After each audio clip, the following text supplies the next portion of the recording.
தடயம் நேயர்களே, சுவடுகள் என்பதும் என்னுடைய மறுபெயர் தான் இந்த சேனலின் மற்றொரு பெயர். எனது சேனலை தயவுசெய்து எல்லோரும் ஆதரித்து எனக்கு ஒரு தைரியத்தை கொடுக்க வேண்டுமாய் கேட்டுக்கொள்கிறேன். இப்பொழுது நாம் நமது நாட்டினுடைய நிலைமையை பற்றி கொஞ்சம் ஆராய வேண்டும். அதாவது நம்மிடையே ஆரியர்கள் இருக்கிறார்கள். ஆரியர்கள் நம்மிடையே இருக்கிறார்கள் என்றால் யார் அவர்கள், எப்படி இருக்கிறார்கள், என்ன செய்கிறார்கள் என்ற கேள்வி சாதாரண மனிதனுக்கு ஏற்படும். கல்வி அறிவில் சிறந்தவர்கள், சரித்திரங்களை படித்தவர்கள், ஆராய்ச்சி கட்டுரைகளை படித்தவர்களுக்கு ஆரியர்களை பற்றி நன்றாக தெரியும். அவர்களுக்கு நான் சொல்லி தெரிய வேண்டியதில்லை. அப்படியே தெரியாதவர்கள் தயவு செய்து சரித்திர கால புத்தகங்களையும் ஆராய்ச்சி கட்டுரைகளையும் படித்து ஆரியர்களை பற்றி தெரிந்து கொள்ளுங்கள். இந்த ஆரியர்களை நாம் இரண்டு வகையாக, அதாவது சுருக்க புரிந்து கொள்வது வகையாக இரண்டு வகையாக பிரிக்கலாம். ஒன்று சண்டைக்கார ஆரியர்கள், இன்னொருவர் சாப்பாட்டுக்கார ஆரியர்கள். அது என்ன சண்டைக்கார ஆரியர்கள், சாப்பாட்டுக்கார ஆரியர்கள் என்றால், ஆரியர் இனம் மத்திய ஆசியாவில், ஐரோப்பாவில், இந்த பக்கம் கிழக்கு ஆசியாவில் அவர்கள் பயணித்து கொண்டே இருப்பார்கள். அங்கே தென்படும் நாகரிகம் வளர்ந்த கூட்டத்தை பார்த்தால் இவர்களுக்கு பிடிக்காது. அவர்களெல்லாம் அழித்து விடுவார்கள்.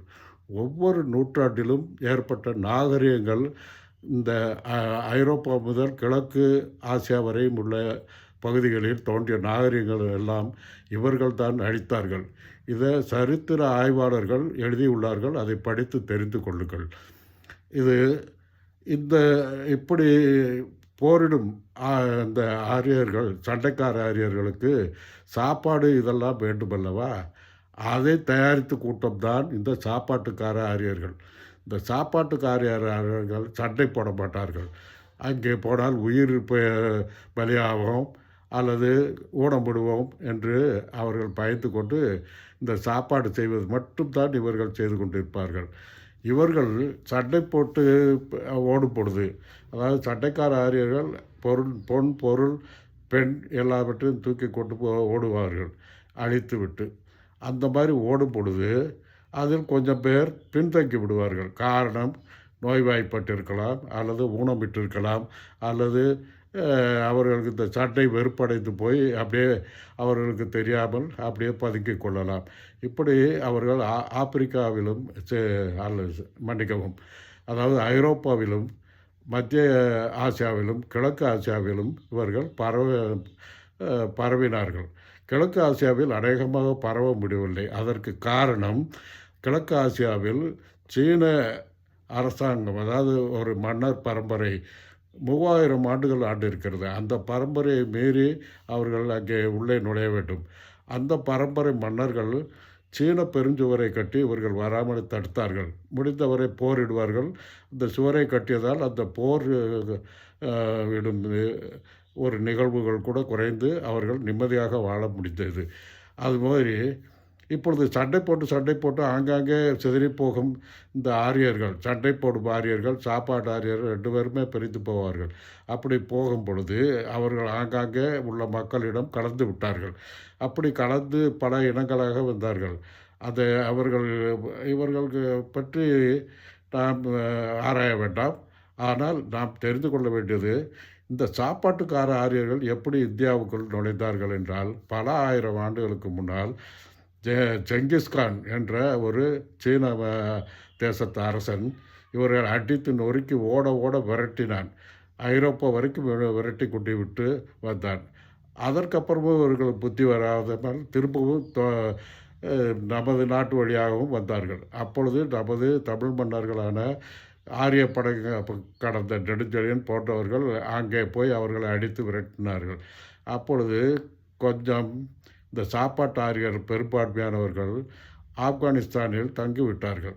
அங்கு மாடு மேய்த்து கொண்டு எந்த பிரச்சனையும் இல்லாமல் இந்த சண்டை போடுவர்கள் தொல்லை விட்டது என்று ஆட்டு மாட்டை மேய்த்தி கொண்டு அதை வெட்டி சாப்பிட்டு கொண்டு இருந்தவர்கள் மெல்ல மெல்ல ஆடு மாடுகளுக்கு தீவனம் தேடி பரவும் பொழுது இந்த கைபர் பாலன் என்று கணவாய் என்று இப்பொழுது சொல்லப்படுகிறது. அதன் வழியாக, அதாவது அது ஆரிய கணவாய் என்று சொல்லலாம், அதன் வழியாக இவர்கள் இந்திய நாட்டிற்குள் நுழைந்தார்கள். அதாவது இமயமலைக்கு தென்புறத்தில் இவர்கள் நுழைவதற்கான ஒரு வழி ஏற்பட்டது. அப்படி வந்தவர்கள் மெல்ல மெல்ல மெல்ல மெல்ல இந்தியாவின் எல்லா பகுதிகளுக்கும் போனவர்கள் சும்மா இல்லை. இந்தியாவில் அப்பொழுது ஒரே மொழிதான், அது தமிழ் மொழிதான். அந்த தமிழ் மொழியை இவர்கள் அங்கங்கே உள்ள ஆரியர்கள் அந்த மொழியை வெட்டி ஒட்டி பிச்சு கொதறி எல்லாம் செய்து பல மொழிகளாக ஆக்கிவிட்டார்கள். அப்படி தோன்றியது தான் இப்பொழுது இந்தியாவில் உள்ள இந்தி கூட இவர்கள் ஏற்படுத்தியது தான். அதுக்கு முன்னால் குஜராத்தி, மராத்தி, பெங்காலி, இப்படி தமிழ் இந்த தெற்கே வந்தாலும் தெலுங்கு, கன்னடம், மலையாளம் என்றெல்லாம் தோன்றுவதற்கு இவர்களே காரணம்.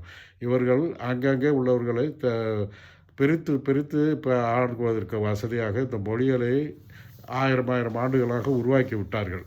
இப்படி உருவாக்கப்பட்டது தமிழ் மொழி கொஞ்சம் கொஞ்சமாக தெற்கே ஒதுங்கி ஒதுங்கி இப்பொழுது உள்ள தமிழ்நாட்டில் நாமெல்லாம் இருக்கிறோம். ஆனால் நமது மொழி ஒன்றுதான். 3000 ஆண்டுகளுக்கு மேல் ஆனாலும் இன்று வரையும் பேசப்படுகிறது, எழுதப்படுகிறது. காவியங்கள் இருக்கின்றன, சிறப்பான கவிதைகள் இருக்கின்றன, புலவர்கள் தோன்றினார்கள், மேன்மக்கள் எல்லாம் படித்த மேன்மக்கள் எல்லாம் இங்கு தான் இருந்தார்கள். அப்படிப்பட்டவர்கள் இவர்களுக்கு பிடிக்கவே பிடிக்காது. ஏனென்றால் தமிழ் ஒன்றுதான் மாறவே இல்லை. அதாவது 3000 வருடத்திற்கு முன்னால் பேசிய தமிழன் இப்பொழுது பார்த்தால் நம்மளோடு பேச முடியும். அப்படி அந்த தமிழ் மாற்றங்கள் மிக மிக குறைவு. இதில் பல மொழிகள் தோன்றியதால் அந்த மொழிகளில் இந்த சொற்கள் கலந்தன. அதாவது திசை சொற்கள் கலந்து இப்பொழுது ஆங்கிலம், தெலுங்கு, கன்னடம், மலையாளம் என்ற மொழிகளெல்லாம் நம்ம தமிழ் மொழியிலும் கலந்திருக்கிறது. அதே மாதிரி அந்த மொழிகளில் நம் தமிழும் இருக்கிறது. அது இயற்கையாகவே இருக்கிறது. காரணம் என்றால் தமிழில் இருந்து தான் அவர்கள் தோன்றியதால் இப்பொழுதும் நீங்கள் இந்தியாவில் எந்த பகுதிக்கு சென்று பார்த்தாலும் தமிழ் மொழி கலக்காத மொழியே கிடையாது. கலந்ததல்ல, அது இருக்காதுன்னு தான் சொல்ல வேண்டும். ஏற்கனவே இருந்தது தான். அது மொழியாக வேறு மொழியாக மாறிய பொழுது அதில் நிறைய சொற்கள் இப்பொழுதும் தமிழ் மொழியை இருக்கிறது. இதை ஆராய்ச்சியாளர்கள் அதாவது அறிந்து சொல்லுகிறார்கள். அதையெல்லாம் தெரிந்து கொள்ள வேண்டுமானால் நீங்கள் அந்த ஆராய்ச்சி கட்டுரைகளை விரும்பி படித்து பாருங்கள். இப்பொழுது நாம் மீண்டும் இந்த நம்மிடையே இருக்க ஆரியர்களை தெரிந்து கொள்வோம். நம்மிடையே இருக்கும் ஆரியர்கள் வேறு யாரும் இல்லை, பிராமணர்கள், அதாவது பார்ப்பனர்கள். இந்த பார்ப்பனர்கள் பல ஆயிரம் வருடங்களாக நம்மோடு இருந்தாலும் இன்னும் நம்மவர்களாக மாறவே இல்லை. நம்மோடு கலக்குவதற்கு தயங்குகிறார்கள். அவர்களுக்கு பெண்களே இல்லாமல் இந்த நாட்டுக்குள் நுழைந்தவர்கள். நாம் அந்த காலகட்டத்தில் யாதும் ஊரே யாவரும் கேளீர் என்ற ஒரு கொள்கையில் இருந்ததால் அவர்கள் நம் பெண்களையே காதலித்து திருமணம் செய்வதை ஒரு பண்பாகவே ஆதரித்தார்கள். அப்படி ஆதரித்தால் அவர்களுக்கு வம்சம் பெருகியது. அவர்கள் அப்படி பெருகினாலும் கூட இப்பொழுது அவர்கள் 3% தான் இருக்கிறார்கள். இந்த 3% உள்ளவர்கள் சக்கரவர்த்திகள் ஆண்ட காலத்தில் மன்னர்களை காட்டிக் கொடுப்பார்கள். மன்னர்கள் ஆண்ட காலத்தில் 2 மன்னர்களுக்கு இடையே போர்களை உண்டாக்குவார்கள், அழிவுகளை ஏற்படுத்துவார்கள்.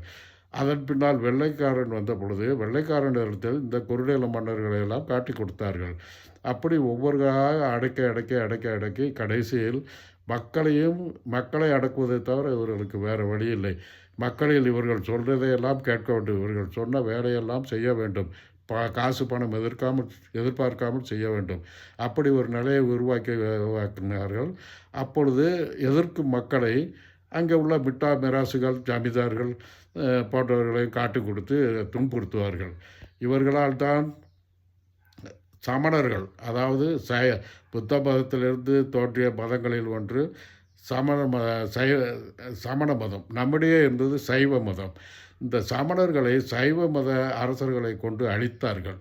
இப்படி இவர்களுக்கு அந்த அழிக்கும் புத்தி, அந்த சண்டைக்கார ஆரியன் அதை சண்டை போட்டு அழித்தான் அல்லவா, அதே போல் இந்த சாப்பாட்டுக்கு ஆரியர்களான பிராமணர்கள் மக்களை வல்லவனை வலியவனிடம் காட்டி கொடுத்து அவர்களையும் அழிக்கிற வேலையை செய்து கொண்டிருந்தார்கள்.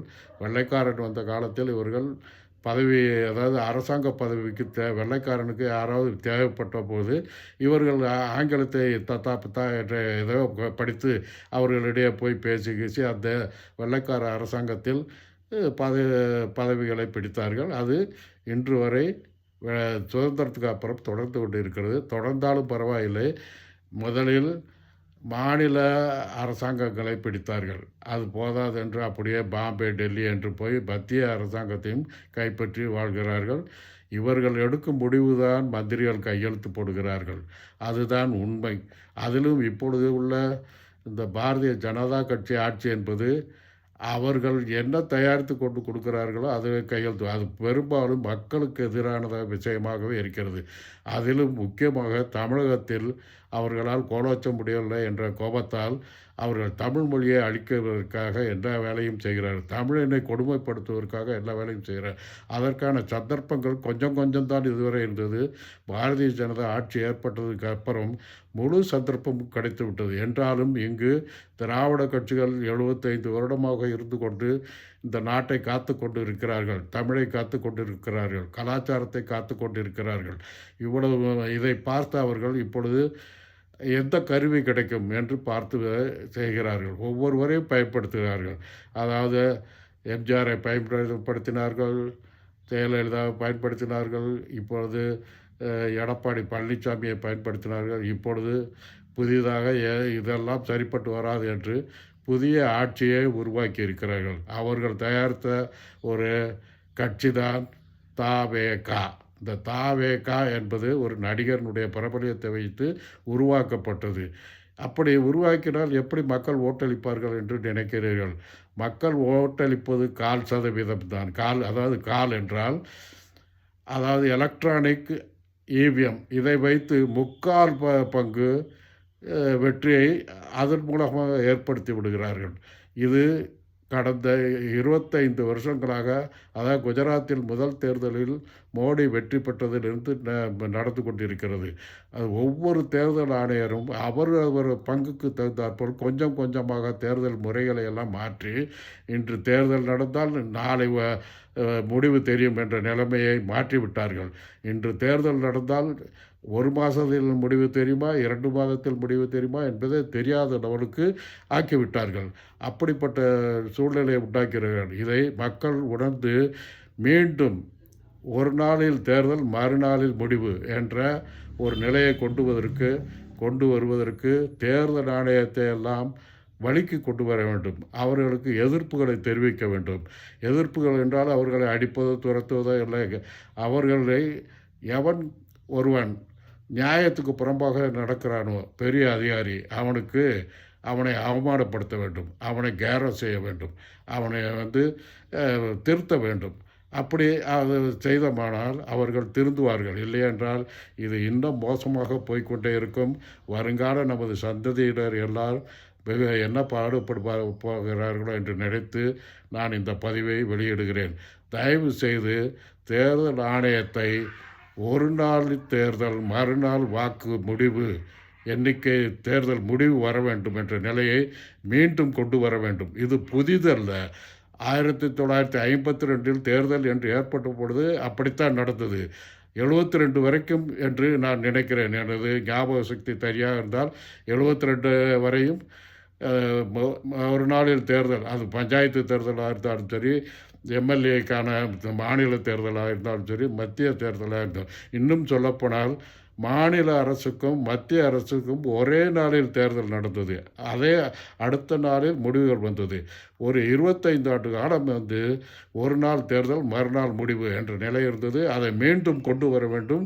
ஒவ்வொருவரும் அதை கொண்டு வர வேண்டும். அதற்கு ஒவ்வொருவரும் பாடுபட வேண்டும். ஒவ்வொருவரும் அந்த அராஜக தேர்தல் அதிகாரியை அவமானப்படுத்த வேண்டும். அவன் போகும் இடமெல்லாம் அவனை அவமானப்படுத்த வேண்டும். அப்படி செய்துதான் நாட்டை நீங்கள் திருத்த முடியும் என்பதை தெரிந்து கொண்டு என்னுடைய சேனலுக்கு ஆதரவு தர வேண்டும், சப்ஸ்கிரைப் செய்து ஆதரிக்க வேண்டும் என்று கேட்டுக்கொண்டு எனது காணொலியை இத்துடன் முடிக்கிறேன். நன்றி, வணக்கம்.